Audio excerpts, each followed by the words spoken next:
Voilà déjà le 106e épisode des Technos avec la fine équipe, bien entendu, qui va passer en revue l'actualité technologique de ce début d'année.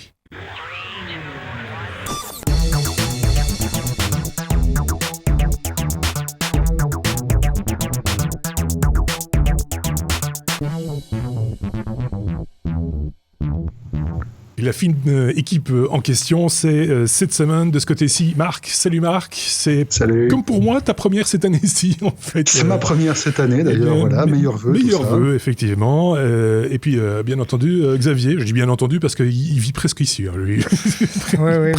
Il vit presque dans le studio, il n'est pas très loin. Il y a une chambre à côté. Exactement, je confirme. On va aborder ensemble l'actualité technologique de la semaine, bien entendu, côté courrier des auditeurs. Je pense que les quelques questions qui auraient pu y avoir... Effectivement, il y a surtout eu des questions un peu techniques, des gens qui nous demandaient, par exemple, pour les Synology, quel modèle précis on leur conseillait, ou bien pour telle utilisation. Donc, c'est des questions plutôt qui demandent une réponse à la personne, sur lesquelles on a répondu très brièvement sur le Ce qui m'amène à dire tout de même que, parce que c'est vrai que pour Synology, on avait fait un hors-série spécial Synology, je vous en renvoie vers les hors-séries des technos, il y a énormément de questions. C'est vrai que c'est un sujet qui a apparemment intéressé pas mal de monde, où il y a beaucoup de personnes qui nous ont posé des questions. Si vous cherchez un modèle, allez voir dans les commentaires, il y a déjà quelques pistes sérieuses. N'hésitez pas à relire les commentaires passés, parce que peut-être que les réponses que vous vous posez sont déjà indiquées dans les commentaires. Par rapport à d'autres cas, il suffit de remettre un petit peu à votre sauce. Mais de manière générale, je pense que le sujet, là, a été vraiment très bien couvert.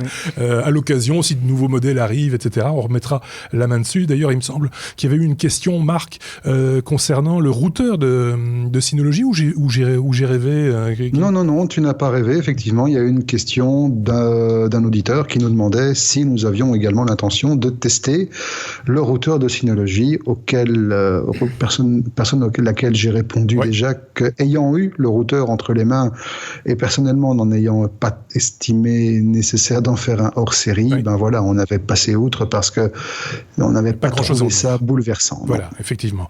Là aussi, c'est l'occasion pour moi de le signaler au passage. Il y a des produits dont on peut faire des tests, mais on ne vous les propose pas, simplement soit parce qu'il n'y a rien à en dire de vraiment intéressant, on n'est pas là pour casser non plus les produits. Si on n'en parle pas, c'est peut-être parce que on a trouvé ça un petit peu léger, et donc on attend peut-être que le produit entre dans une certaine maturité éventuellement pour pouvoir en parler plus tard. Évidemment on ne peut pas parler de tout non plus, c'est également le cas dans les épisodes hebdomadaires comme celui-ci, comme le 106e, c'est qu'on ne peut pas vous parler de tout, c'est notre vision de l'actualité technologique de la semaine, enfin leur vision de l'actualité technologique de la semaine que nous passons en revue comme chaque jeudi soir, parce que nous enregistrons le jeudi soir. On a gardé les bonnes vieilles habitudes, bien entendu, avec diffusion dans la foulée. Au plus tard, le vendredi matin, vous y avez accès et vous pouvez en profiter comme ça pendant une semaine. On est prêt? On est go? On peut y aller? On passe à l'abécédaire de la semaine, bien entendu, avec A comme j'aime beaucoup. A comme Yahoo. Oui, parce qu'il y a déjà un décès, entre guillemets, cette année, parmi les grandes marques technologiques, c'est Yahoo qui change de nom, me semble-t-il. Pas seulement changer de nom, c'est quelque part un épilogue, l'épilogue d'une crise qui n'en finissait pas de se terminer. Donc malgré les piratages massifs, malgré tous les déboires que Yahoo a connus ces dernières années, ces derniers mois, le rachat du groupe, de ce qui restait dans le groupe par Verizon a été entériné. Donc la security, la SEC américaine a donné son accord pour que l'opération se fasse, et donc Verizon va être racheteur de Yahoo. Enfin, Yahoo, pas totalement. Verizon, en fait, va racheter pour une somme substantielle, on parle de 4,8 milliards de dollars, donc c'est quand même pas rien, toute une série d'entités qui vont rester sous le nom Yahoo, mais qui vont être intégrés à Verizon. Et donc cela concerne Yahoo News, cela concerne Yahoo Mail, Yahoo Finance, c'est la régie publicitaire. Derrière ça, il y a toute la partie qui restait encore et qui concentrait principalement les participations de Yahoo dans les autres entreprises, donc notamment les 15% qu'ils avaient dans Alibaba et les 35% qu'ils avaient dans leur filiale Yahoo Japan. Et cela va être renommé et totalement sorti du groupe, et désormais ça va s'appeler Altaba. Altaba, voilà. Alors, ce qu'on peut aussi dire de cette histoire, c'est que, eh bien, il va y avoir d'autres morts, entre guillemets, c'est le conseil d'administration. On n'a pas dit Al-Qaïda, Altaba. Oui, Altaba, Alibaba, on les a tous fait. Voilà, on les a tous fait. Donc voilà, qu'est-ce que j'allais dire maintenant ? Vous m'avez troublé. Et donc le conseil d'administration aussi. Le conseil d'administration, voilà, va également passer l'arme à gauche, puisque les différents 5 membres du CA, le cofondateur de Yahoo, les 4 autres personnes et la présidente du groupe, Marissa Mayer, ne feront pas partie de la transition, même si Marissa Mayer a déjà apparemment sa place réservée chez Verizon. Au passage, il faut noter qu'elle va toucher un petit pécule, une petite indemnité de 55 millions de dollars, ce qui est pas mal quand on voit ce qu'elle a fait de Yahoo. Oui, mais enfin, c'était négocié dès le départ, avant même qu'elle mette un orteil. Oui, de toute façon, voilà, c'est pratique courante dans ce genre d'entreprise. Mais voilà, donc c'est la fin d'une époque. Yahoo, en tant que tel, va cesser d'exister, même si les outils vont être récupérés, réutilisés, recyclés, etc. Mais voilà, donc Yahoo est la première célébrité morte de 2017. Exactement. Est-ce qu'on sait ce que va faire Marissa Mayer ? Elle va faire la fête avec ses 55 millions de dollars. Non, elle a clairement laissé entendre qu'elle voulait rester chez Yahoo, mais du côté Verizon. Elle aurait déjà une place chez Verizon. Chez Verizon, d'accord. Bon, une fois de plus, affaire à suivre. Dans les prochains mois, on l'imagine, hein, non ? Ou pas. Parce que franchement, Yahoo commence à avoir un peu ras-le-bol. Oui, parce que ils ont envoyé un mail, j'ai trouvé ça vraiment sympathique. Fin de l'année dernière, début de cette année-ci, ça dépendait un petit peu quand vous l'avez reçu, où ils prétendaient faire très attention à notre sécurité sur Internet. Rien que cette phrase-là. Mais ces gens ont un sens de l'humour à rebours qui est assez redoutable. C'était magnifique. Ils pourraient faire du stand-up, tiens, ce serait un bon petit recyclage. Peut-être, ouais. Non, quand j'ai vu ça, j'ai même pas lu la suite du mail, j'ai fermé le truc en disant, c'est bon. Oui, c'est comme quand ton banquier t'envoie un mail pour te dire qu'il se préoccupe du sort de ton argent. Ça fait rire. Jaune. Ça fait un petit peu sourire, oui. Mais bon, jaune, effectivement. Voilà. Parce que en fait, il y a encore des services dont certains d'entre nous se servent. Je pense par exemple à Flickr, qui est une plateforme qui en vaut d'autres, qui permet de stocker des photos et qui, moi, j'y suis encore de temps en temps. J'ai un compte, j'y publie pas grand-chose, mais je trouve ça encore plutôt pas mal, même si c'est un petit peu daté. Quoi qu'il, voilà. Donc, on a tous peut-être encore un compte Yahoo quelque part. Vérifiez si vous avez bien changé votre mot de passe. On peut passer à la passe. On peut passer à la lettre B. B comme bidule, Marc. On va parler de Mnemonic. C'est une imprimante un petit peu particulière, d'après ce que je sais. Ouais, en fait, il y a eu beaucoup de choses qui ont été dites à propos des produits qui ont été démontrés au CES. Comme d'habitude, dans ce genre d'événement, le pire côtoie le meilleur. Et puis parfois, il y a des idées qui, au premier abord, ont l'air totalement what the fuck, et puis, quand on creuse 2 secondes, sont pas mal du tout. Bon, maintenant, à voir en pratique la longueur, la mise en œuvre, etc. Mais sur le concept, franchement, je trouve ça sympa. Et en fait, c'est Mnemonic, puisque c'est son nom. C'est une création du groupe Mango Labs, qui, en fait, s'est mis en tête de créer une imprimante à post-it. Vous savez, les post-it, les petits machins qu'on met partout, sur le frigo, etc. En général, ils sont jaunes.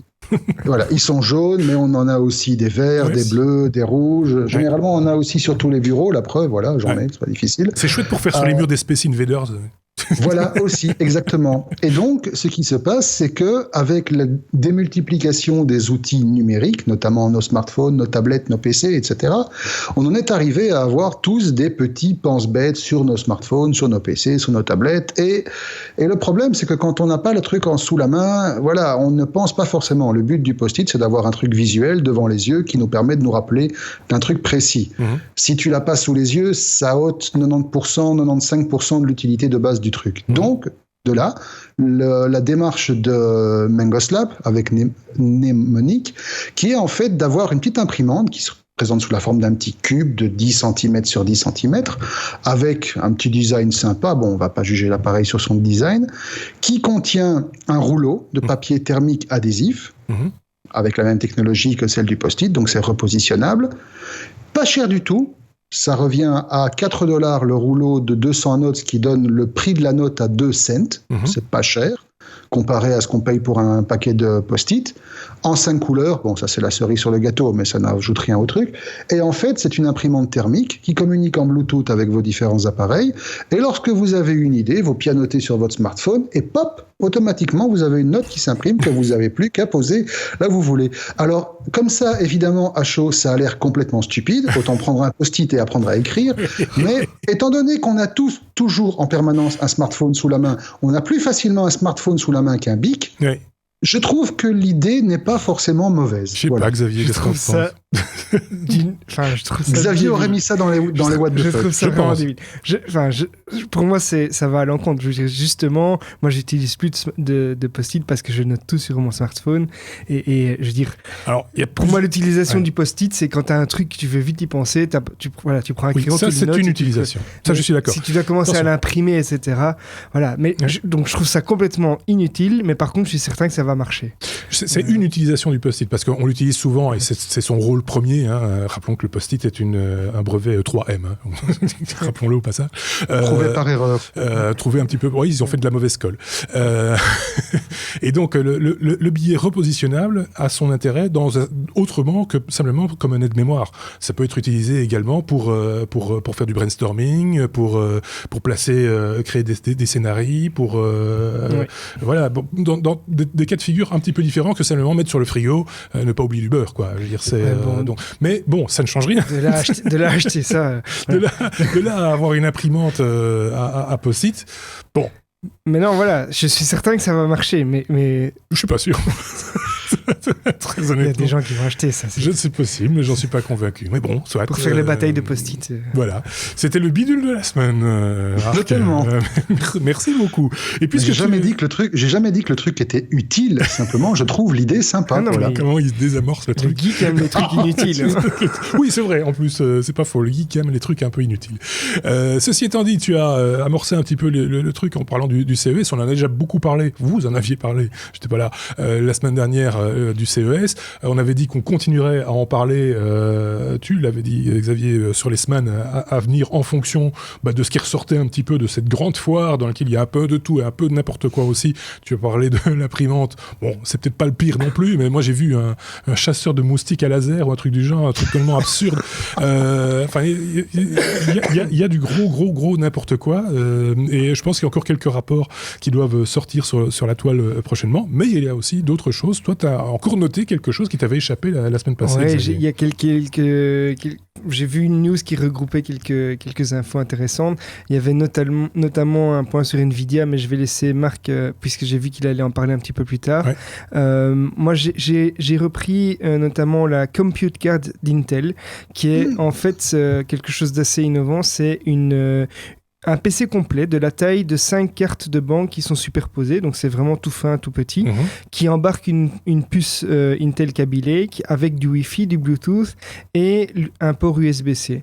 Alors c'est un produit qui va se destiner par exemple aux publicitaires, aux fabricants de TV, aux fabricants de frigo par exemple, qui vont vouloir rendre leurs objets connectés et intelligents sans se soucier spécialement de la partie justement IT de l'objet. Et donc laisser ça à Intel. C'est une petite puce. Alors je n'ai pas trouvé le prix. C'est un petit appareil. J'ai pas trouvé le prix, mais ça montre ça continue cette tendance vers les objets connectés et c'est un nouvel objet qui va mettre ça en avant. Marc avait un commentaire sur oui, il vient juste me griller un sujet là. Ah, c'est vrai. Il avait bloqué un petit peu. J'avais prévu ça dans les sujets. Eh bien voilà, mais alors tu peux rebondir dessus si tu as d'autres choses à en dire, je m'excuse. J'avais vu la Nvidia, mais... Ah oui, je vois, c'est comme Computer Card. Tu viens de tout dire. Non, mais je n'avais pas plus d'infos, effectivement. Mais le concept, effectivement, est assez sympa. C'est un des trucs les plus prometteurs, je trouve. Parce qu'Intel avait déjà sorti son Compute Stick. Oui, c'est ça. Au CES précédent, qui était en fait un gros stick HDMI. Ouais. Mais par contre, ici, le concept qui est vraiment une étape plus loin, c'est qu'à terme, on pourra imaginer avoir ce petit module de base qui, lui, va pouvoir rentrer dans absolument tout. Ça va aller parce qu'évidemment, là, c'est la première version, mais il faut imaginer qu'à terme, ça pourrait être encore plus miniaturisé. Et on rejoint en fait un concept que moi j'avais vu dans les années 2003-2004, mais à ce moment-là, ça relevait vraiment de la science-fiction totale, qui était en fait un petit appareil de la taille d'une carte SD, un petit peu plus gros, un peu plus épais, qu'on tapait dans absolument tout. T'arrivais chez toi, ta télé, clac, tu le tapais. T'arrivais au bureau, tu le mettais dans ta station de travail, t'avais tout. Tu arrivais dans ta voiture, tu le mettais dans ton autoradio. Tu arrivais dans ta cuisine, tu le mettais dans ton frigo. Tu le mettais où tu voulais. C'était vraiment le cœur de toute ta vie numérique. D'accord. Et je crois que ce bidule-là, la Intel Compute Card, va être le point de départ vers ce genre d'appareil. Qui va aller de pair avec ton disque dur externe SSD USB-C de chez Samsung, si je ne dis pas de bêtises, Marc. Ouais. Non, mais tout va tenir dans la poche. Tout va tenir dans la poche. Mais déjà là, effectivement, ils ont prévu... Enfin, il n'y a pas encore beaucoup de détails techniques sur la capacité embarquée, etc. Mais vu la vitesse avec laquelle la technologie évolue, on peut très bien imaginer que ce genre de bébête soit fourni avec un SSD de 256 Go d'ici très peu de temps. Oui. Un autre avantage aussi, c'est que si des fabricants se mettent à accepter ce form factor, on peut très bien imaginer aussi de facilement mettre à jour, d'un point de vue hardware, ce type d'équipement. Donc, imaginons qu'on mette ça dans des voitures pour les rendre connectées, mais on va pouvoir passer à une puissance de calcul nettement supérieure simplement en remplaçant ce petit appareil. Et sans ou gagner du temps pour une mise à jour en remplaçant l'ensemble du système. Donc mais ça, c'est pas nouveau. Hein. Ça, Intel avait déjà cette philosophie en... Excusez-moi, là c'est vraiment une époque où on était vraiment jeune. Non, je dirais c'est dans les années 92-93 quand la grosse bécane, on avait tous des 486 DX, on était fiers comme des bêtes. Intel avait développé un concept qui s'appelait l'overdrive. Oui. Et effectivement, sur une carte mère, vous aviez de la mémoire, vous aviez différentes composantes et vous aviez le CPU. À ce moment-là, Intel n'était pas encore parti dans ses délires de changer de form factor de CPU tous les 3 générations. Ouais. Et donc, on pouvait commencer avec une machine raisonnable et étendre la machine au fur et à mesure au niveau puissance de calcul, rajouter un CPU avec un coprocesseur mathématique, parce qu'à l'époque, ça faisait pas toujours partie de la bête, dedans, et donc passer par exemple d'un 486 SX à un 486 TX4. Enfin, le truc était comme ça. Donc finalement, quelque part, ils ont repris ce modèle évolutif avec la Compute Card qui deviendrait le nouveau CPU de toute cette génération de machines qui en fait ne seraient que des coquilles plus ou moins évoluées qui vont accepter le CPU ou le bidule, le petit bitonio, comme on aime bien, comme cerveau. Alors, il y a un autre aspect, et puis après on va poursuivre sur les autres sujets que tu as épinglés au CES. Il y a un autre truc qui, moi, me semble de plus en plus évident, mais il n'y a pas que les produits Intel, il y en a d'autres également, c'est la miniaturisation. J'ai l'impression que depuis que la loi de Moore est un petit peu freinée, ou est même complètement arrêtée, là, on va passer à des choses, on va rendre des choses encore plus petites, plus faciles, plus conditionnées sur des plus petites surfaces, non ? Effectivement, la microélectronique est de plus en plus présente et ça va apporter tout un tas de nouvelles applications puisque aujourd'hui, il y a plein de choses qu'on peut faire mais avec des objets qui sont assez encombrants vu la taille des composants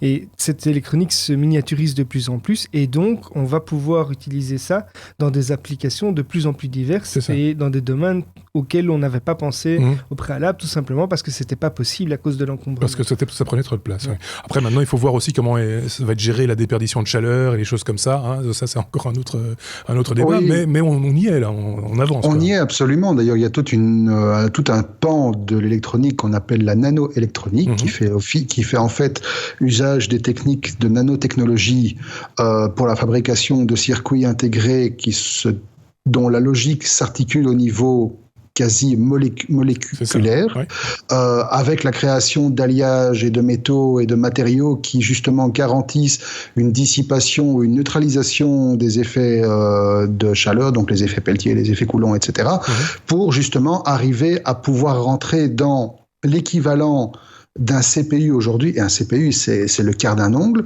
quelque chose qui est aussi puissant que la compute carte d'aujourd'hui, en intégrant sur la même puce la mémoire, la radio, le CPU, le stockage, etc. Oui, mais et la carte graphique. Voilà, exactement. Donc on peut tout mettre sur le processeur, en fait. Ça devient le cœur. C'était déjà le cœur, là ça devient toute la machine est réunie. Le reste, après, c'est l'alimentation, c'est la connectivité. C'est ce qu'on appelle le système on chip, c'est une technologie qui existe aussi. Allez, on continue on parlait on est dans le CES. Oui, donc effectivement, il y a évidemment tout un tas d'autres news à propos de nouveaux ordinateurs, tous plus puissants les uns que les autres qui vont sortir. Beaucoup de choses sur la VR, mais un des grands axes aussi, c'est la mobilité connectée. Notamment, il y a un vélo intelligent, l'Eco, bardé de capteurs qui embarque Android, qui va permettre à des cyclistes de communiquer entre eux. Et alors, un concurrent potentiel pour la Tesla Model 3, qui est la Faraday Future.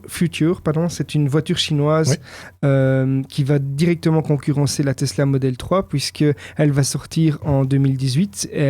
Ils annoncent 600 km d'autonomie et elle sera surtout très puissante, puisqu'elle va avoir 1050 chevaux et va faire un 0 à 100 en 2 secondes 39. Donc vraiment, ils sont là pour concurrencer Tesla.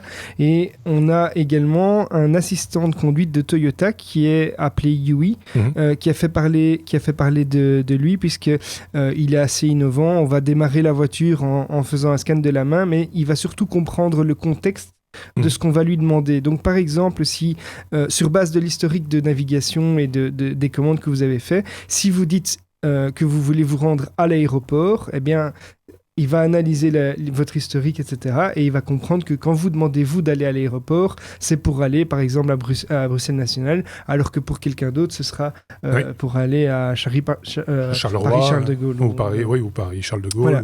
Donc, des nouveautés à ce niveau-là, ce sont celles que j'ai retenues. Il y en a évidemment tout un tas d'autres, mais toutes ne sont pas spécialement...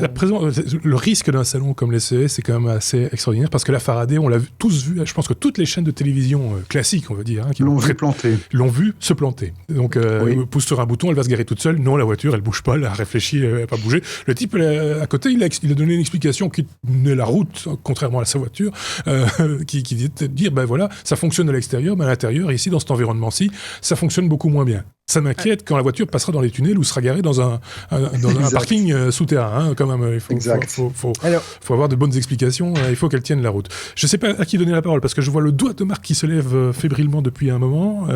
Juste un petit détail, c'est que, à mon avis, alors je ne sais pas si on parle de la même voiture de Faraday Future, parce que je crois qu'il y en a eu deux en fait. C'est possible. Ici, moi, celle dont je parle, c'est le modèle SUV, donc celle qui a été présentée, je pense, au CS, la modèle nom de code FF91. Celle en tout cas qui a les 600 km d'autonomie. Je suis pas certain qu'elle va concurrencer la modèle 3 parce qu'elle est annoncée à $180 000 quand même. Ah oui, non, c'est pas tout à fait le même tarif. C'est faut être clair. Pour rebondir sur ce que tu disais, le CES c'est parfois dangereux pour les annonceurs. Mais ça peut être très profitable aussi. Ça peut être très, très profitable. Malgré le fait qu'ils aient montré un bug, si ça fait le buzz, ça peut être bénéfique à la marque, et puis ils auront encore le temps de corriger le tir d'ici la sortie. Ils ont fait parler d'eux. Pas nécessairement bien, mais mais il y en a d'autres qui font pas du tout parler d'eux et qui dépensent beaucoup d'argent pour avoir un stand sur le CES et qui finalement on n'entend jamais parler. On a beaucoup parlé, je l'avais remarqué, on y reviendra sans doute dans un prochain épisode, sur les startups européennes et francophones, les Français et les Belges en l'occurrence, qui étaient sur place. Je pense qu'il y a une startup belge d'ailleurs qui a décroché un prix. Ceci dit, il y a tellement de prix qui sont décernés au CES que c'est des fois difficile de passer à côté d'un prix. Enfin là, ça semblait justifié. Je ne connais pas le nom de l'entreprise, mais c'est un système de contrôle de qualité de l'eau des piscines qui communiquait avec un serveur et donnait des informations directement sur ton smartphone, savoir si le pH était bon, etc. Ça semble être vraiment bien. Et plein de startups françaises, parce qu'il y avait une grosse représentation française. Ils ont beaucoup investi. Il y a quasiment un palais, entre guillemets, comme on dit chez nous, français sur le CES. Il paraîtrait qu'en Belgique, il va y avoir quelques investissements pour l'année prochaine, pour le CES 2018, du coup, pour envoyer quelques fleurons belges également en première ligne sur le CES. À suivre donc. En tout cas, bravo à tous ceux qui ont eu le courage, la possibilité, le culot d'aller dans ce grand salon. On espère qu'ils ont trouvé, qu'ils ont pu faire du bon business, comme on dit. J'ai vu la main de Marc se lever ou pas ? Non, je ne l'ai pas vu se lever. Du coup, on passe à la lettre D, si vous voulez bien. D comme drone. Et c'est qui s'y colle pour le coup ? C'est de nouveau Xavier. Voilà, les drones, comme on sait, c'est mon dada. Oui. Alors cette fois-ci, malheureusement, c'est pour tous ceux qui avaient vu le fameux drone Lily. C'est un drone qui avait fait le buzz parce que il y avait des superbes images où on voyait des sportifs lancer le drone et être suivis en snowboard ou en ski, en kayak, enfin tous les sports possibles où vraiment ce drone vous suivait. Donc c'était vraiment une des fonctionnalités phares, c'était qu'il pouvait décoller vraiment facilement juste en le jetant et qu'il pouvait vous suivre. Alors ce drone Lily avait récolté 34 millions de dollars avec 60 000 précommandes, et malgré ça les fondateurs ont annoncé tout récemment qu'ils allaient annuler le projet, qu'ils allaient rembourser les backers parce qu'ils n'ont pas trouvé assez de financement auprès d'investisseurs et des banques malgré les 34 millions de dollars levés. Et donc les personnes qui ont précommandé le produit vont être apparemment remboursées. On semble penser que ce serait intégralement, mais je ne l'ai pas vu tel quel, indiqué tel quel.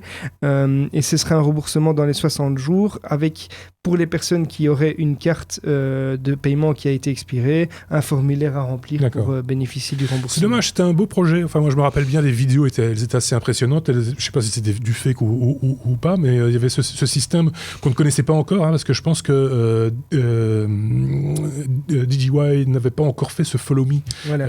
À l'époque, et là c'était assez impressionnant. On lançait le drone en l'air, il prenait son envol et il vous suivait quoi que vous fassiez. Une des facultés, c'est que c'était un drone qui était complètement autonome, qu'on projetait et il décollait tout seul.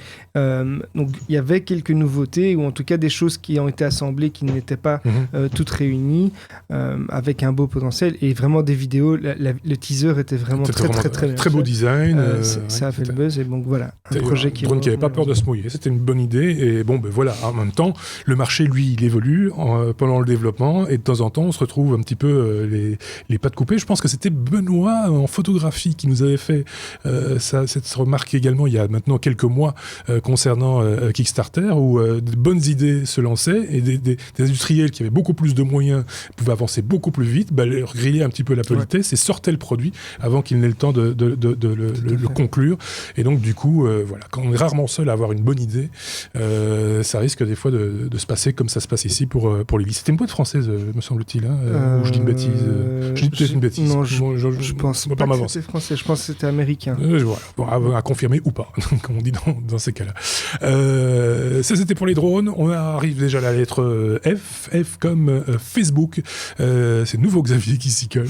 Xavier, tu vas nous parler de Facebook qui n'y vide plus les batteries. C'est vrai que l'application était un peu gourmande. Effectivement, il y a eu plusieurs plaintes sur des forums, sur des sites qui ont constaté en fait que l'application Facebook pouvait être vraiment très gourmande. Il y avait un défaut en termes d'autonomie des smartphones. Donc l'application Facebook aurait pu consommer apparemment jusqu'à 1% de l'autonomie par minute quand on l'utilisait pour surfer.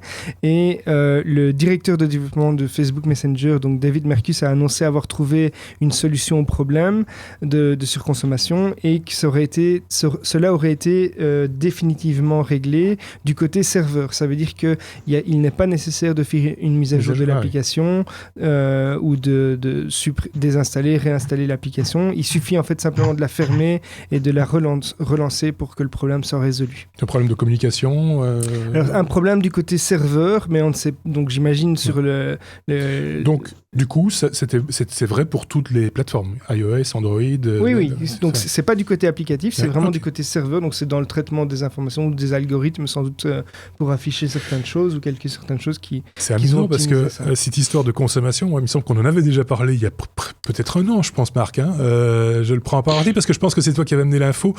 Absolument. Où Mark Zuckerberg avait mis tout le monde à la diète. Je ne connais plus l'histoire précise. Non, c'est Seb et moi qui avions amené l'info. En fait, ce qui s'était passé, c'est pas vraiment à la diète, c'est que il y a à peu près un an et demi, Mark Zuckerberg avait, devant les montagnes de récriminations et de plaintes des utilisateurs de la version Android, décidé d'obliger, qu'avec quasiment un flingue sur la tempe, tous ces développeurs Android à utiliser la version Android, à lâcher leur iPhone pour se rendre compte à quel point c'était une bouse immonde. Et là, en l'espace de 2 mois, ils avaient sorti une version qui est la version aujourd'hui, qui est aussi belle que celle de l'iPhone. Par contre, ici, effectivement, tant mieux si ça, maintenant, ça ne fera plus que 1% toutes les 2 minutes.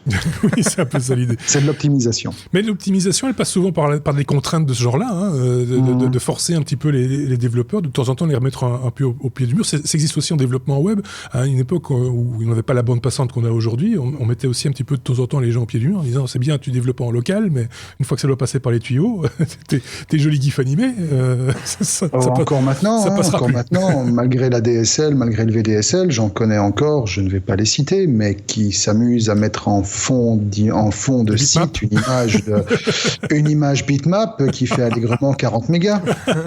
Voilà. Oui, enfin, je parlais de professionnels. Moi aussi. Moi aussi. C'est le site d'une banque, quand même. Ça, c'est magnifique. On peut imaginer que ce soit une erreur Non, parce qu'alors, franchement, l'erreur, chaque fois qu'il change d'image, c'est la même chose. Ah oui, donc d'accord, ok. À mon avis, c'est des images qu'ils prennent pour les magazines, et alors ils font des copier-coller. C'est des images de stock monstrueuses en 10 000, et c'est bien, c'est joli. Et ils ne convertissent pas. De toute façon, le browser resize. Ok, c'est super. On passe à la lettre N déjà, comme Nvidia. Ouais, celle-là, je ne vais pas piquer. Et c'est une info que Xavier n'a pas piqué, Marc. Que Marc a bien gardé. D'ailleurs, il avait mis tout en bas, on ne le voyait même pas sur notre conduite, il avait caché. Bientôt, ils vont plus rien mettre dans la conduite, de peur qu'on se pique les sujets. N comme Nvidia, Marc, Nvidia qui rafraîchit sa Shield TV. On l'avait un tout petit peu évoqué, me semble-t-il. J'ai écouté l'épisode de la semaine dernière. Que peut-on dire de plus on peut dire de plus qu'en fait, il y a différentes choses. Donc, la première chose qu'il faut dire, c'est que pour ceux qui ont déjà une Shield, c'est pas la peine de vous ruer sur le nouveau modèle. Parce que la grande majorité, si pas la quasi-majorité, si pas la quasi-totalité, pour le dire carrément, des nouveautés, va être au niveau logiciel. D'accord. Donc, Nvidia étant très réactif à ce niveau-là, un update va débouler rapidement sur votre Shield pour vous donner accès à toutes les nouveautés. On rappelle 4K HDR pour ceux qui ont la chance d'avoir le matériel adapté qui suit derrière, le fameux Google Assistant qui va permettre notamment des dialogues et des interactions beaucoup plus poussées au niveau recherche, au niveau interpénétration entre toutes les applications qui sont mises en place, et la possibilité aussi pour tous ceux qui ont des abonnements spécifiques, comme par exemple les abonnements Ubisoft, de pouvoir directement streamer tous les jeux de la plateforme sur votre bébête. Voilà, ça c'est ce qu'on peut en dire. Sinon, pour la console elle-même, elle a changé? Non, c'est la même console, elle a pas bougé. Il y a eu une évolution au niveau du standard utilisé pour le port HDMI, pour justement faire passer la 4K HDR de manière plus large. On a changé de standard, on est passé que je dise pas de bêtises, on est passé, je ne trouve même plus, c'est pas grave. On a changé de version, voilà, on va dire ça comme ça. Mais en fait, voilà. là, je suis à moitié pardonné parce qu'ils viennent piquer la news de Seb de la semaine passée. Voilà. Oui, il y a un peu de ça aussi. Mais c'est pas grave, on peut se répéter, c'est pas un vrai problème. Rappelons quand même que là, Nvidia, ça reste quand même, au-delà de la console de jeu, c'est aussi une console de jeu, mais ça fait Media Center, ça fait plein de choses. C'est sans doute le brol le plus puissant qu'on ait pour l'instant sur le marché, je dis pas de bêtises. Non, absolument. D'ailleurs, en puissance brute, il y a eu des tests qui ont été faits, ça en remonte à une PS4. Oui. Donc quand même, ça a situé un peu le truc. L'autre chose, par contre, là où Nvidia, et ça je ne pense pas, mais à culpa que vous en ayez parlé la semaine passée, c'est que Nvidia avait pendant tout un temps gardé un service particulier, uniquement chasse gardée de la Shield. C'était le service GeForce Now. C'est un service qui permettait de soit utiliser la puissance d'une machine locale. Par exemple, j'ai mon PC ici avec une carte graphique Nvidia dedans. Je peux faire tourner un jeu dessus et le streamer via la Shield sur la télé de mon choix. Et la Shield, voilà, interagit avec la manette et tout. Par contre, maintenant, Nvidia a décidé d'aller un step plus loin et ça rejoint une autre initiative qu'on avait vue, dont on avait parlé il y a quelque temps, qui est le fait d'utiliser un PC dans le cloud. Vous vous rappelez ça, il n'y a pas longtemps, fin de l'année dernière, je ne me rappelle plus du nom du bidule, mais on en avait parlé. Et en fait, ici, on va pouvoir louer pour une somme relativement modique, on parle de 25 ou 30 dollars par mois pour un core gamer, c'est pas vraiment cher. Mais moi, j'ai même vu sur le site d'Nvidia, j'ai vu 9,99 €. Donc, je ne sais pas si ça a changé déjà entre-temps, mais... et alors, il y a 9,99 €, c'est le prix actuel du service GeForce Gaming, effectivement, mais encore une fois, celui-là, pour l'instant, il est limité uniquement à la Shield, c'est-à-dire que tu as accès via une plateforme de streaming de jeux, où Nvidia, effectivement, met à ta disposition toute une série de titres que tu streams, il faut avoir une bonne connexion derrière, évidemment, surtout en download, et tu joues comme si la machine était au bout de ta manette. Ça permet d'avoir des grosses bécanes. Donc, encore une fois, troisième fois, jusqu'à aujourd'hui, c'était uniquement pour la Shield. La nouveauté, et c'est là probablement que les prix vont être adaptés, c'est que c'est ouvert à toutes les plateformes. C'est ouvert à PC, c'est ouvert sur Windows, c'est ouvert sur macOS et ce serait également en développement pour être porté sur Linux. Ce qui veut dire qu'on va avoir ici un concurrent très important à Steam, par exemple, avec son Steam Cloud. Alors là, pour l'instant, donc, ça se manifestera, ça se concrétisera sous la forme d'une application à installer, un petit client, et ça vous permettra de jouer via des machines dans le cloud. Alors, pour vous donner une idée, donc, au niveau des prix, on a parlé de 25 à 30 dollars, ça c'est la fourchette pour l'instant. Ça vous permet de jouer pendant 25 heures sur un PC grosse machine équipée d'une GeForce 1060 ou une quinzaine d'heures sur une machine équipée d'une GeForce 1080. Il y aura différentes versions, il y aura différents ajustements, différents plans. Pour l'instant, c'est prévu en mars aux États-Unis et une commercialisation complète dans le monde entier à la fin du printemps. Pour donc le reste du monde. Xavier. C'est peut-être là que le bas blesse, parce qu'en fait, quand tu es... Donc, j'allais dire, c'est vraiment super, parce qu'il y a des personnes qui savent très bien avec le budget d'un PC pour gamer, c'est ce qui coûte le plus cher, en fait. Un PC, dans les prix des PC, c'est les PC gamers. Et se tenir à jour. Il faut se tenir à jour si on veut pouvoir jouer les derniers jeux, donc c'est des budgets de fou. Ici, on va pouvoir, avec un PC limite bureautique, jouer à des jeux dernier cri, haute performance, mais quand j'entends le nombre d'heures qui seront disponibles, c'est peut-être là que le bas blesse, parce que quand on est un gamer, moi je me rappelle quand j'étais plus jeune avoir joué à Civilization, des trucs que certains n'ont pas connus pendant des nuits, et donc finalement si on a 16 heures par mois, c'est vraiment pas grand-chose. Le jeu de Go.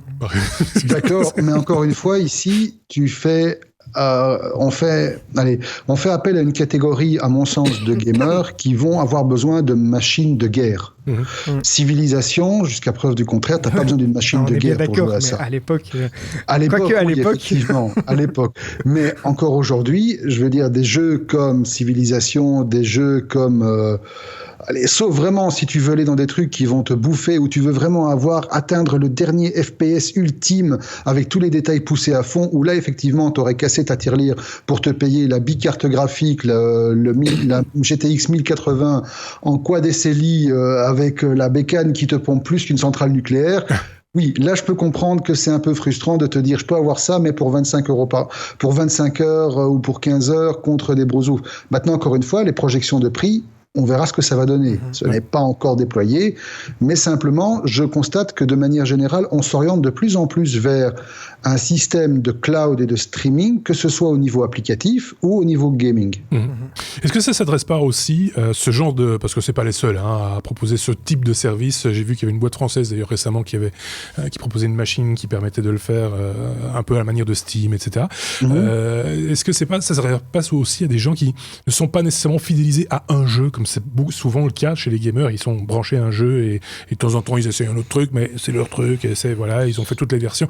Ici, c'est un peu des gens, ça s'adresse un peu à des touches-à-tout du gaming, non ? Bah ça, il y a déjà Steam qui le fait très bien, Ouais. donc qui propose... Mais c'est une cible, je veux dire. Mais c'est une cible, oui, c'est une cible, c'est clair. Mais... Marc ? Non ? Disons peut-être que la cible ici, c'est plutôt le casual gamer qui a envie de se prendre pour un hardcore gamer. Oui, peut-être. C'est-à-dire le type qui a effectivement touche un peu à tout, s'est dit, bah tiens, ça donne quoi le dernier Doom, ça donne quoi le dernier Wolfenstein, ça donne quoi le dernier Mad Dog, et ils ont besoin quand même d'une bécane relativement costaud pour pouvoir tester le truc. Et peut-être qu'après, ils vont se dire, bon, ben finalement, moi, ce genre de jeu, je kiffe à mort, j'adore, tant pis, je vais braquer une banque, je vais dévaliser ma grand-mère, j'en sais rien, mais je me paye la bécane à 2000 euros. Sauf s'ils sont aussi sauf s'ils sont le facteur satisfaits. déclenchant. Sauf si effectivement, ils se contentent d'être, ben voilà, je joue pendant 2 heures à tel truc, et puis après, voilà, par contre, le vrai hardcore gamer, c'est, comme dit Xavier, c'est probablement pas le cœur de cible. 16 heures de jeu par mois pour un... Oui, ça, c'est par jour qu'il leur faudrait. Et encore. C'est 25 heures par jour qu'il leur faudrait. Rappelons que le jeu vidéo, c'est pas notre spécialité. Hein. Dans les technos, il faut être clair. Non, même si pas du certains tout. jouent. Hein, je pense que le plus joueur, c'est Bruno. Xavier touche sa bille aussi. Ouais, en tout cas, j'ai touché ma ouais, bille. c'est ça. J'ai Voilà. touché À ma un moment bille donné, ça passe. à une autre époque. Donc voilà. Si vous, de votre côté, vous avez des informations ou des constatations à nous communiquer, n'hésitez pas à le faire. Hein, on s'en fera le relais. On est demandeur de ce type d'informations également dans les technos, pourquoi pas. On peut passer à la lettre P comme photo, et on commence avec Kodak, Xavier, qui reviendrait.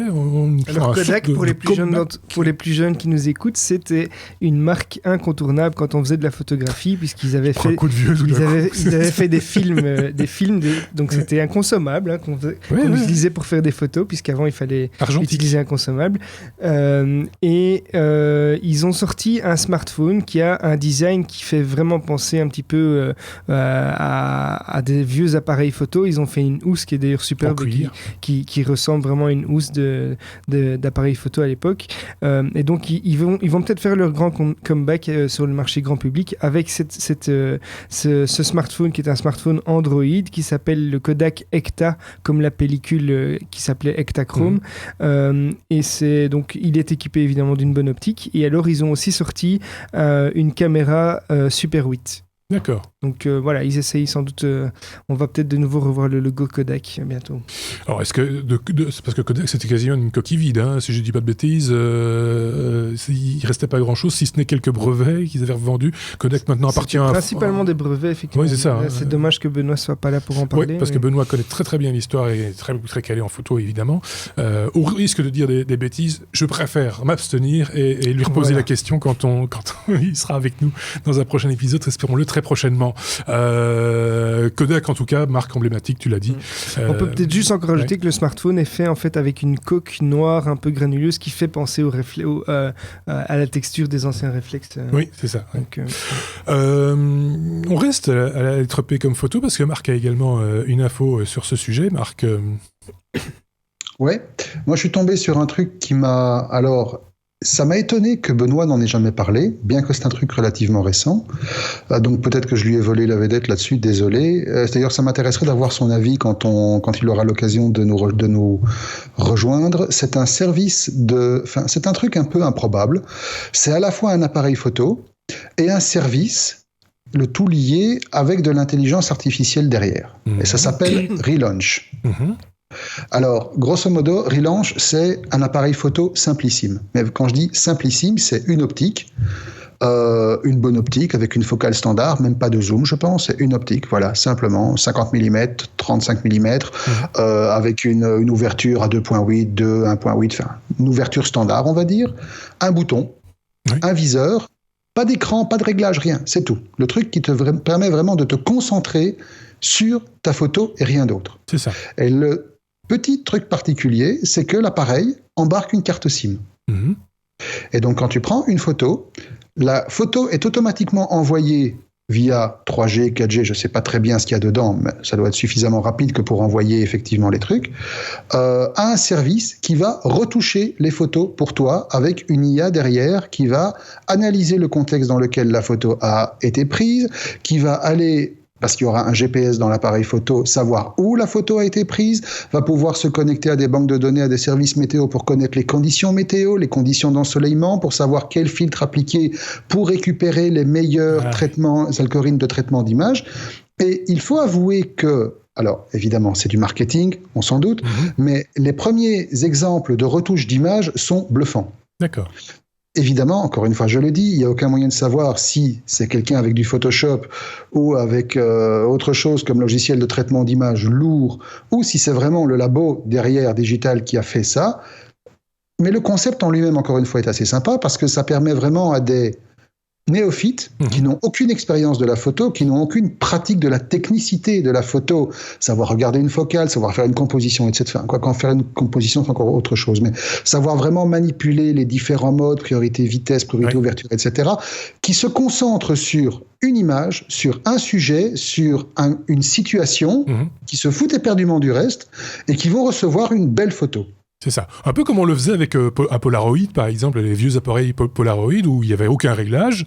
Bon, là, c'était de la photographie instantanée avec advienne que pourra le résultat qu'on voulait. Mais là aussi, c'était l'appareil idéal pour la famille, pour les enfants, les machins, etc. Mais on l'a vu par la suite que c'est devenu presque un outil artistique. Certains en ont fait des œuvres d'art, entre guillemets, parce que ça avait une touche, un look particulier, quoi. Mais c'est comme toute cette génération d'appareils qu'on a dit l'homographique, qui avait des imperfections notoires au niveau du vignettage, etc., et qui sont devenues vraiment une marque de fabrique pour des photos vintage, pour des photos d'art tout à fait particulières.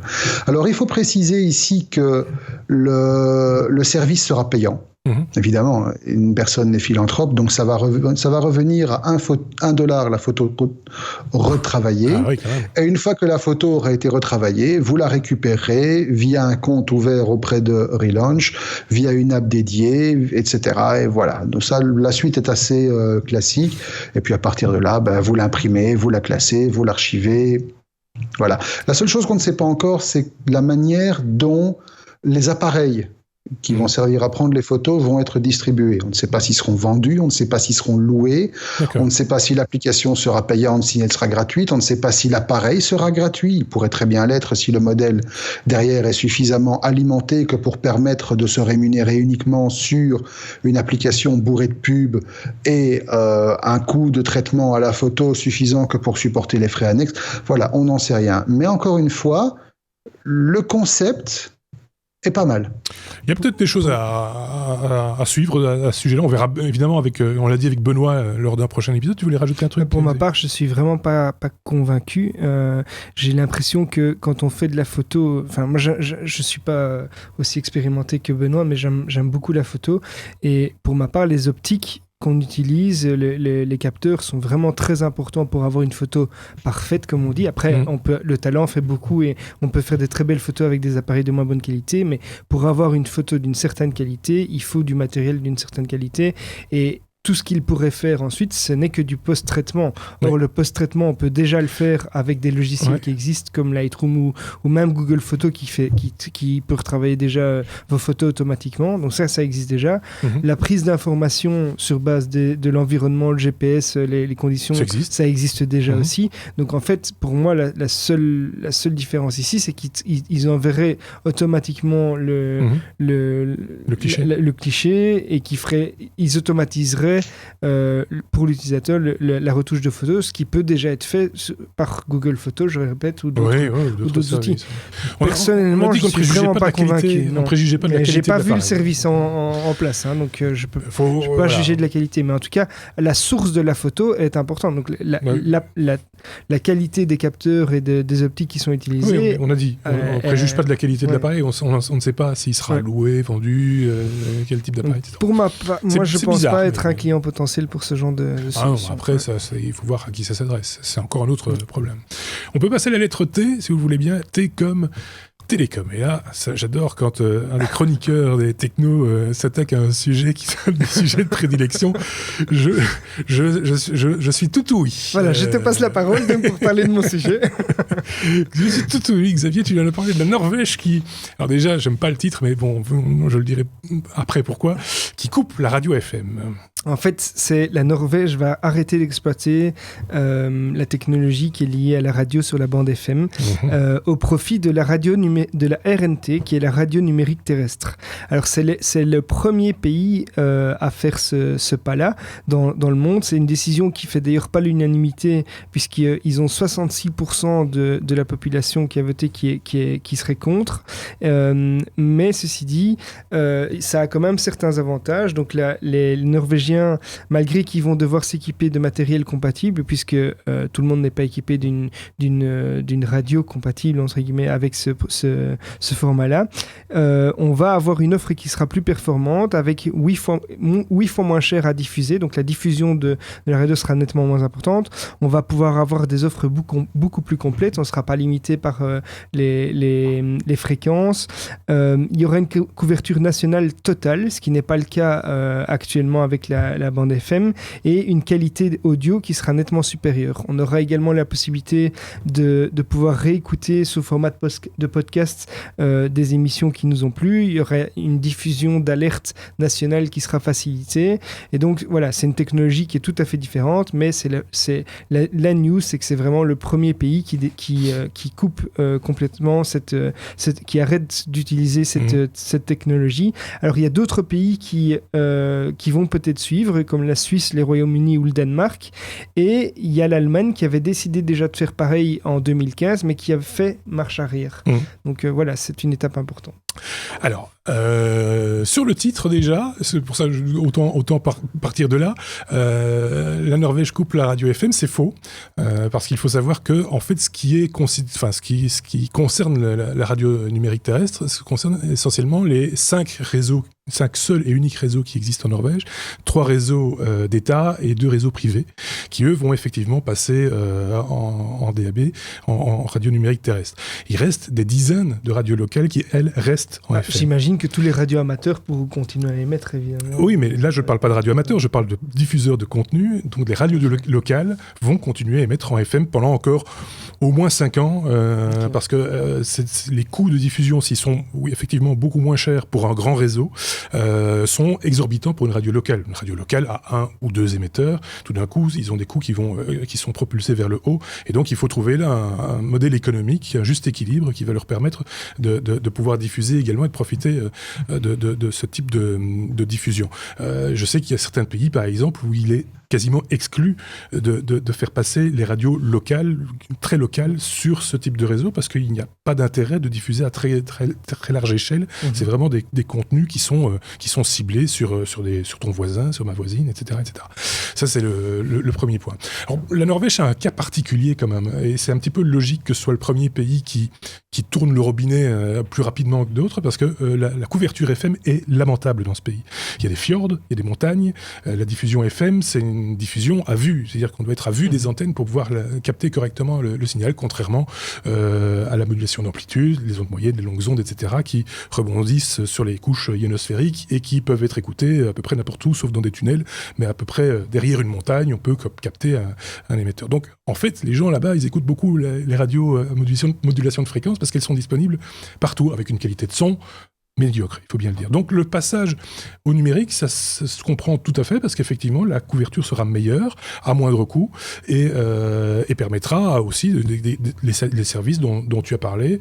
Et en cela, ils ont déjà, depuis quelques années maintenant, créé des canaux, un petit peu comme on fait chez nous, on crée des web radios, par exemple, parce que voilà, bientôt, ce seront des radios qui seront peut-être diffusées aussi sur des bouquets de radios numériques terrestres. Mais pour l'instant, ils ont une existence propre sur Internet, et n'ont pas vocation à être diffusés en FM, parce que la diffusion en FM est sans doute une des diffusions, ou la diffusion hertzienne la plus chère en termes de quantité d'auditeurs touchés, etc., etc.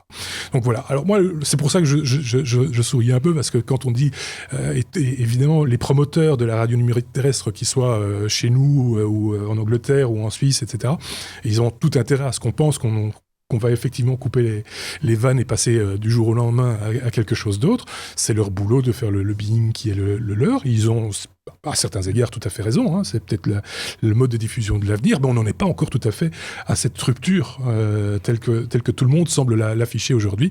C'est une phase parmi toutes celles qui existent déjà depuis plusieurs années. Tu parlais de la Grande-Bretagne, par exemple. Ça fait plus de 10 ans qu'ils expérimentent la radio numérique terrestre en parallèle avec la diffusion FM, et que ça vivote un petit peu, parce qu'effectivement, il va falloir demander à tout le monde... Les gens vont devoir se rééquiper avec des... Voilà. Et ça, c'est un gros problème, sachant que y a quand même une grosse proportion de gens qui écoutent la radio en voiture, par exemple. Et pour ça, il faut aussi influencer les fabricants de voitures, pour qu'eux intègrent dans les voitures des postes qui vont pouvoir capter ce type de signal. Et il y a toute une évolution à faire avancer. Pour ce qui est de la Belgique, par exemple, je sais qu'il y a des fonds qui ont été dégagés, plusieurs millions d'euros qui sont dégagés pour faire la promotion de ce nouveau mode de diffusion, parce qu'il va falloir convaincre les gens. Donc c'est un premier point. Et donc je pense qu'ils vont dépenser à peu près autant d'argent que les télécoms de manière générale, donc les opérateurs GSM, etc. Parce qu'ils veulent faire du bruit, ils veulent être visibles. Il faut que ça rentre dans la tête de tout le monde, qu'il va falloir changer de poste. Et puis il va falloir faire aussi du lobbying auprès des fabricants de postes de radio, auprès des fabricants de voitures, et un tas d'autres acteurs qui vont avoir, qu'il va falloir aussi influencer, leur dire voilà, ça c'est l'avenir, c'est les produits de demain. Après, sur les contenus, sur la valeur ajoutée qu'on peut apporter au contenu radio, on parle de vidéo, c'est plus vraiment de la radio, si on commence à rajouter de la vidéo, on parle de contenu textuel, on le fait déjà avec le RDS, et des choses comme ça. Là, après, c'est aux opérateurs à voir comment ils vont pouvoir faire bien évoluer ces contenus-là de manière positive pour que ça apporte vraiment quelque chose à l'auditeur, puisque finalement c'est ça le plus important, c'est que ça apporte quelque chose aux auditeurs. Si c'est pour faire exactement la même chose qu'en FM, ça perd un petit peu de son... On a cité quelques avantages quand même. Il y a quand même quelques avantages, effectivement. Et quand on cite la Suisse, par exemple, comme étant le prochain pays possible, c'est exactement, en tout cas en gros pour les mêmes raisons techniques que la Norvège, c'est que la Suisse c'est pleine montagne et que la FM c'est le truc le plus épouvantable. Donc on n'est pas prêt de voir la radio numérique terrestre en Belgique. Ça va prendre du temps chez nous, et ça va même un petit peu en France, par exemple, ça va même un petit peu à reculons, parce que là, tout le monde n'est pas d'accord. Les opérateurs publics, les opérateurs privés ne sont pas nécessairement d'accord. Les gros réseaux privés ne sont pas nécessairement d'accord avec les réseaux locaux. Enfin, il y a un dialogue à mettre en place par rapport à tous ces gens-là, faire parler de tout le monde. Ça va prendre, à mon avis, beaucoup de temps, beaucoup plus de temps que, par exemple, que pour la télévision numérique terrestre, la TNT. Parce que là, il y avait moins d'opérateurs au lancement, et il y avait des choses qui étaient à reprendre de zéro. Ici, on est déjà sur quelque chose qui existe. Je ne sais pas si j'étais un petit peu complet. On aurait pu faire un hors-série. On aurait peut-être pu faire un hors-série. On pourrait en faire un à l'occasion. Je ne sais pas si Marc avait une question à poser. Non, c'était limpide, clair, complet, cristallin. Chaque fois que je dis un truc dans ce podcast, il n'y a personne qui ose réagir. Non, mais j'ai pu dire des conneries aussi. Ça m'arrive de passer au-dessus ou d'être très imprécis. Ce qu'on vous dit pas, c'est que quand on n'est pas d'accord avec lui, après il nous fouette avec des câbles réseau. J'en ai encore là sur la table d'ailleurs, mais ils sont rouges comme ça on ne voit pas. Donc voilà. Mais ceci dit, j'ai pu dire une bêtise ou j'ai pu être imprécis. Ça c'est tout à fait. D'ailleurs, c'est toujours enfermé dans la pièce. J'ai pu être imprécis. Donc si c'est le cas, je m'en excuse d'avance, parce que moi par contre je n'avais pas préparé le sujet. Donc si vous avez des informations complémentaires à nous donner ou des remarques à faire, n'hésitez pas. Il y a une encyclopédie sur la RNT qui est juste à côté. C'est un sujet qui m'intéresse.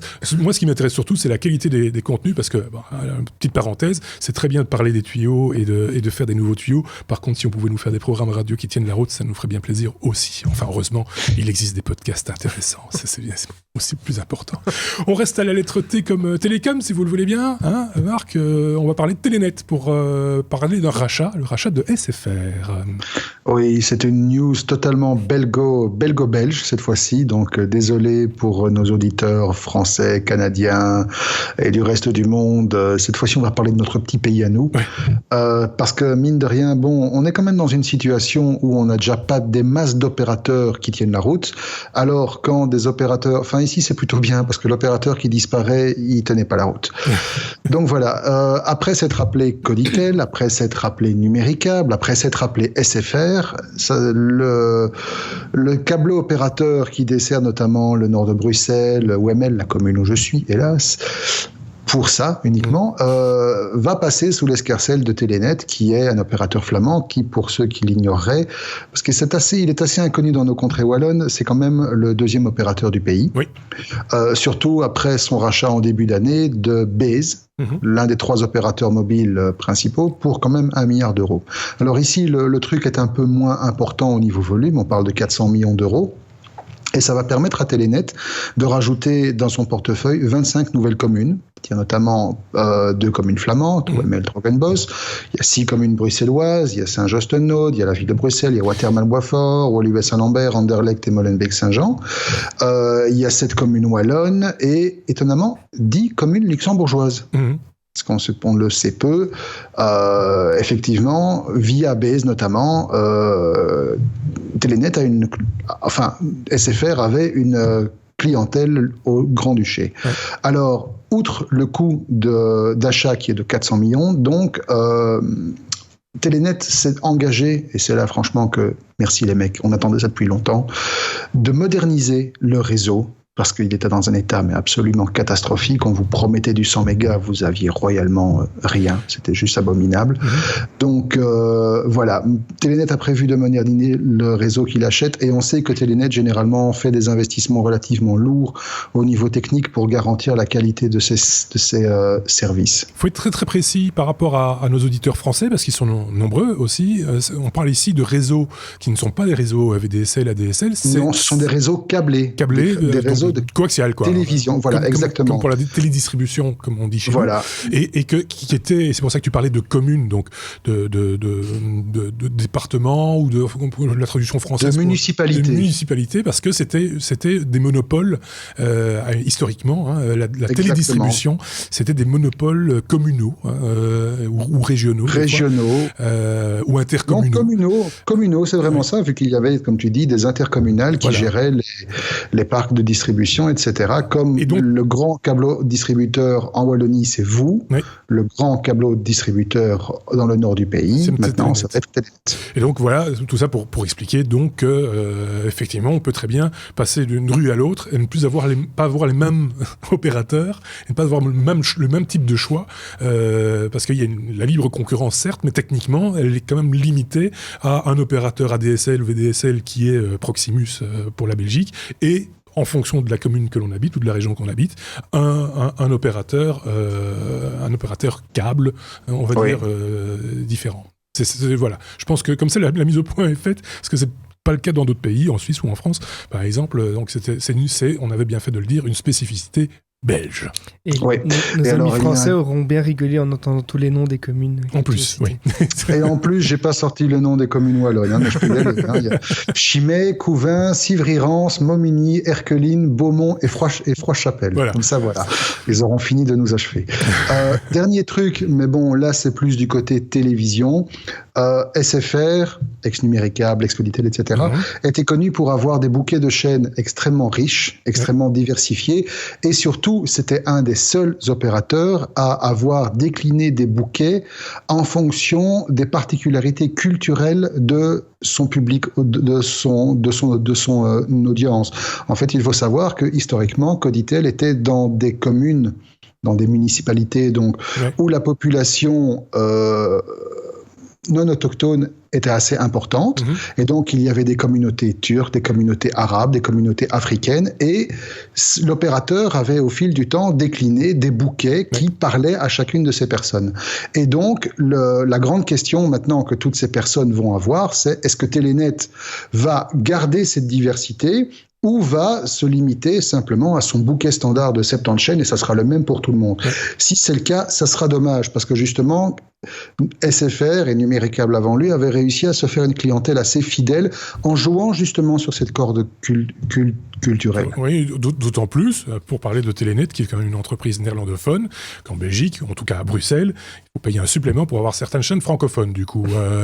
Oui, mais déjà, je vais te dire qu'en région flamande, puisque moi je suis en région flamande, simplement avec le signal standard, il y a des chaînes qu'en analogique, je n'avais pas. Oui. Alors que par exemple, on parle d'une chaîne comme TV5 qui est ce qu'on appelle un must carry, c'est-à-dire que tous les opérateurs sont obligés par convention de relayer. En tant qu'opérateur sur territoire flamand, ils avaient décidé de ne pas. Oui. Ce sont des choses qui arrivent. Donc, voilà, c'est en plus, encore une spécificité. Tous les Français rigolent que sur nos quelques kilomètres carrés, là, on a des bouquets différents en fonction de là où on habite. Donc voilà, c'est comme ça, vous avez appris un truc du côté de la France, un truc supplémentaire. Peut-être que vous le saviez déjà que ce pays était compliqué. On a essayé de vous expliquer au mieux, mais si vous avez compris quelque chose, c'est qu'on vous a mal expliqué. Ça, on devrait se lancer dans un hors-série sur le système politique belge. Là, on aurait de quoi faire 25 saisons. Allez, on passe à la lettre V, si vous le voulez bien. V comme Valérie, que je salue au passage, une copine à moi qui s'appelle Valérie. Même plusieurs. C'est Marc qui s'y colle pour parler du projet Valérie. C'est quoi? C'est un ordinateur. Alors, est-ce que c'est pas le nom de ta femme, Marc, ici? Est-ce que vous vous rappelez d'une start-up belge qui avait proposé un système de multi-écran à accrocher à votre laptop? Slide and Joy. Voilà, Slide and Joy. On n'avait pas trouvé ça top à l'époque, je me rappelle. On l'avait critiqué, le projet. On l'avait critiqué, effectivement. Et alors, les premiers exemplaires concrets sont censés arriver maintenant quelque part Q1 2017, en tout cas d'après ce que leur site annonce. Eh bien, en fait, projet Valérie, c'est un PC portable. C'est un PC portable tri-écran natif. D'accord. Tout simplement. C'est aussi un petit gadget qui a été... Enfin, petit. Oui, j'ose même pas imaginer le prix ou le poids du truc. Ouais. Mais c'est aussi un gadget qui a été présenté au CES, comme ça on aura vraiment bouclé tout ce qu'il y a à dire dessus, avec la particularité que, bon, c'est une grosse bête. Elle embarque d'office une grosse carte graphique. Donc, c'est une GTX 1080. Ça dit peu. La bécane pèse 3,5 kg et affiche une résolution, alors accrochez-vous, totale, parce que les 3 écrans sont obligatoires. Vous ne pouvez pas choisir de travailler sur un seul écran. Déjà, vous allumez la bête, clac, d'office, les 3 sortent. Ça affiche quand même une résolution de 11 520 par 2160 pixels. Avec une autonomie de 10 minutes. C'est quoi? Grosso modo, ça doit être 3 fois de la 4K, quoi, en gros. C'est 3 écrans 4K 17 pouces. C'est ça. Voilà. Donc, effectivement, comme dit Xavier, ça va probablement nous donner une autonomie de 4 minutes ou 5 minutes avec une aberration sur le semi-remorque derrière, effectivement. Mais c'est à mettre en perspective avec un autre... Alors, bon, j'ai retenu ça, pourquoi? Pour le gag, parce que pratiquement, c'est un truc qui n'est pas utilisable en tant que tel. C'est probablement un concept qui va peut-être être décliné sur autre chose, mais en tant que tel, voilà, c'est plus un gadget qu'autre chose. C'est pas un portable, c'est un transportable, ça. C'est même pas un transportable, ça pèse 5,5 kg. Attends, mon PC à côté, c'est pour rire, quoi. Exactement. Le truc que enfin, voilà, moi, maintenant, je me balade avec mon petit SSD. Oui, c'est ça. Mais ça me fait penser à un autre appareil du même genre qui a été présenté par Asus, aussi au CES. Toujours dans le domaine des laptops les plus fous possibles. Le truc était quand même facturé $10,000. Faisait 65 cm de large, faisait 7,5 kg et offrait un écran incurvé de 21 pouces. Pour un laptop. C'est quand même pas mal, oui. Aussi, autonomie 10 minutes, un truc du genre. Et voilà. Donc, enfin, ceci dit, il faut pas demander sur les énormes machines qui servent à rien, alors que tout le monde essaye de faire petit. Ceci dit, c'est magique. Hein? Faut pas demander le tour de taille de la copine du concepteur. Voilà. Non, mais moi, je trouve ça assez magique et assez. Enfin voilà, c'est graphiquement, c'est bizarroïde, c'est tout ce qu'on veut, mais c'est un petit côté magique dans le truc. Bon, effectivement, mais l'idée d'avoir, disons que moi j'en connais un. Si effectivement c'était pas aussi lourd et aussi encombrant, moi j'en connais un que ça, on va dire vulgairement, ça ferait bander d'avoir un truc pareil. C'est Sébastien qui ne vit que par son portable. Et l'idée de pouvoir embarquer ces 3 écrans sur son portable, il serait heureux comme tout. Vu que lui, 3 écrans, moins c'est pas possible. Oui, c'est ça. C'est parce que lui, il est multi-écran d'office. Voilà, lui, s'il pouvait en mettre au-dessus, des côtés, derrière, partout, voilà, s'il pouvait être entouré dans une bulle d'écran, il serait heureux. C'est génial, mais d'un point de vue pratique, avec l'autonomie, enfin, ça sera plus un portable. C'est comme tu dis, c'est transportable. Tu prends ce machin-là sur tes genoux en avion.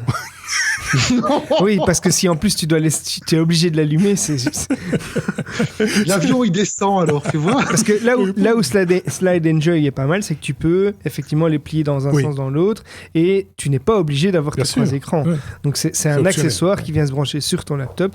D'un point de vue autonomie aussi, je me pose des questions. D'ailleurs, je les ai contactés pour voir si on pouvait pas faire un test à l'occasion. Pourquoi pas, mais voilà. Ok, bon, on peut passer à la lettre W comme il se doit.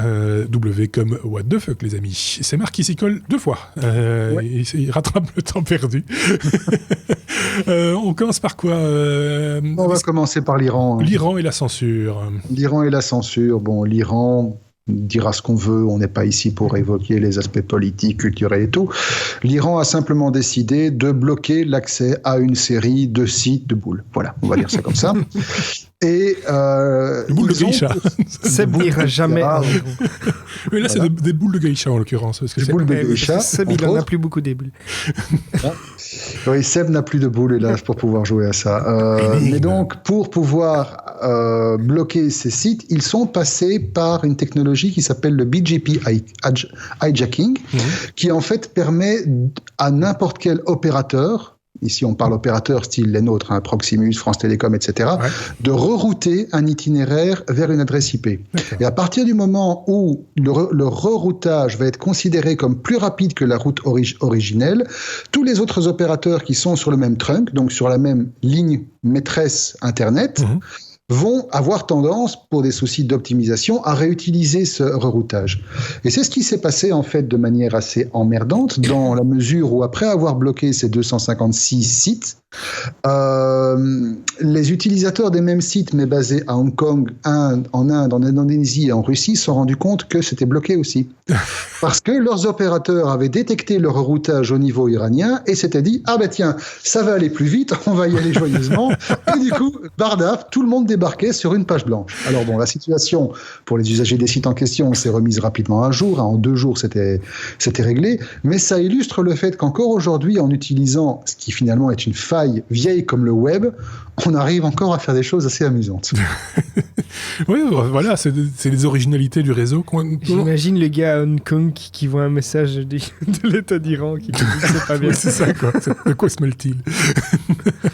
Allez, deuxième what the fuck, c'est l'histoire de... Alors, on a déjà évoqué ce genre de truc, et quand j'avais vu le titre avant de commencer l'enregistrement, je m'étais dit, on va reparler de la même chose. Non, c'est pas le cas. C'est pas le cas, parce qu'on avait déjà parlé de bots et de systèmes de bots qui discutaient entre eux. C'est une autre histoire de 2 bots qui discutent entre eux. C'est un truc. Alors, c'est un truc qui est sorti sur Twitch.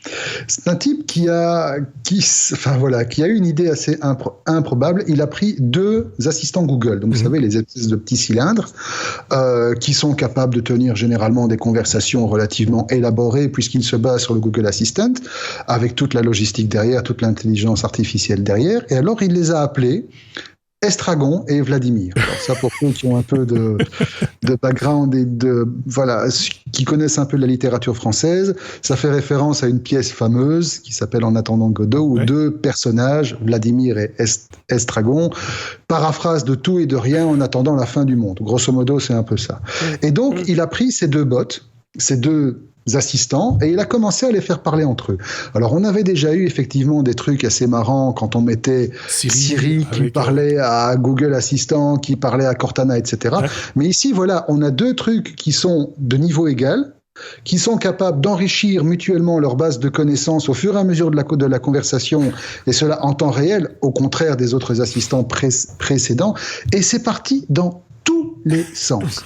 Mais dans tous les sens. Ça a commencé par vraiment les trucs basique, vraiment comme si c'était 2 personnes. On commence à se présenter, on tâte un peu le terrain. Toi, t'es qui? Tu fais quoi? À quoi tu ressembles? Pourquoi t'es là? Etc. Et puis, ça a commencé à partir sur la politique, sur les chats, sur les trolls. À un moment, il y en a un même qui a dit: est-ce que tu savais que George Bush était un alien? L'autre lui a répondu: est-ce que tu as une preuve? Etc. Et le truc a tourné. Alors, allez voir les vidéos. La personne qui est à l'origine de ça a enregistré les vidéos, elles sont disponibles sur Twitch, vous les retrouverez aussi sur YouTube, etc. C'est à mourir de rire. C'est à mourir de rire, mais ça pose une question, parce que quand on analyse la manière dont ces trucs évoluent, on a presque, par moments, difficile à déterminer que ce sont des intelligences artificielles qui parlent ensemble. Oui, parce que si tu prends 2 personnes de la même culture, parce que c'est un peu la même chose, 2 personnes de la même culture, tu les mets tous les 2 dans la même pièce, après un moment, ils n'ont plus rien à se dire. Non, là, ça a duré 4 jours. Ils n'auront plus rien à se dire, ils vont peut-être même se taper dessus, ou voilà, donc c'est... Il y a eu des fails, par contre, dans ce genre de truc, où il y a eu des intelligences artificielles qui répondaient sur Twitter ou autre à des discussions, où c'est parti complètement... en vrille. Oui, Oui, c'est complètement parti en vrille sur des propos racistes. Oui, mais ça, on avait déjà évoqué ça ici. Ici, apparemment, c'est pas le cas. Non, mais par contre, là où c'est marrant, c'est qu'à un moment donné, bon, les identités avaient été fixées apparemment. L'un, c'était Vladimir, l'autre, c'était Estragon, donc c'était 2 mecs. À un part moment, alors je ne sais pas si les bots sont sensibles au climat actuel qui est de redéfinir les genres à la volée, mais il y en a un qui a décidé qu'il était une fille. Et donc, il s'est rebaptisé lui-même Mia. Au bout d'un certain temps, l'autre a dû se dire, mais pourquoi lui, il a les droits et moi pas? Donc, c'est moi Mia. Donc, on se retrouve avec 2 Mia. Globalement, les trucs ont changé de nom 6 ou 7 fois. C'était juste magnifique. Moi, je trouve ça génial, en tout cas. C'est génial, franchement. Voilà. C'est génial, et en même temps, il y a une espèce de poésie là derrière. C'est de la poésie, absolument. Voilà.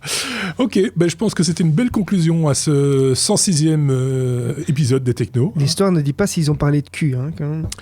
Non, ça, il faudra aller vérifier. Il y en a un qui a fait une déclaration d'amour à l'autre, je pense. Ah, quand même. Et peut-être mariage en vue, donc parce qu'il va falloir présenter la famille. De là à aller surfer sur des sites en Iran, sur lesquels on n'ira pas.